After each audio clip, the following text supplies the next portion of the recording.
nei automobilis, nei motociklas, tai yra Can Am Spyder RT Limited. Tai šiam Can Am nereikia A kategorijos teisių, užtenka B kategorijos, jeigu esi išsilaikęs iki 2012 metų.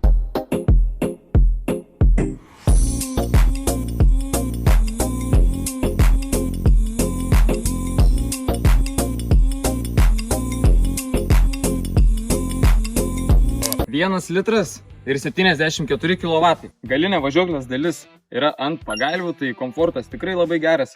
Sėdynės minkštos, patogios ir gražios. Tai panelė gan paprasta, bet tikrai neprasta.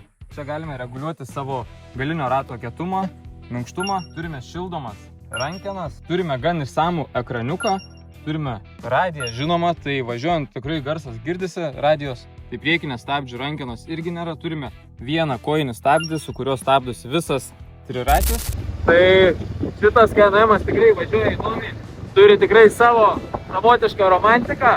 Bėgiai labai lengvai junginėjasi, tiesiog paspaudėte pliusiuką ir pusiau automatinė dėžė perjungia. Tikrai važiavimo pojūtis įdomus, kai važiuoja į posūkius. Tai traukos tikrai yra.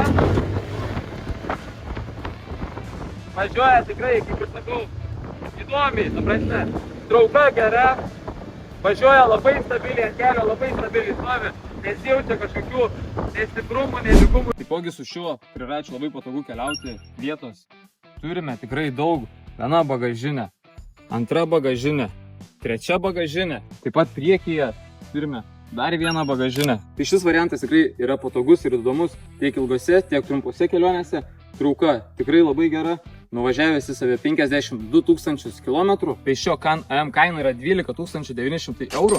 Galime suteikti visas lizingo paslaugas, mango draudimo nuo gedimų, togi gali keisti ir savo automobilį. Tad įdomina kažkas įdomesnio nei automobilis, bet truputį paprastesnio nei motociklas, šis modelis gali būti tau.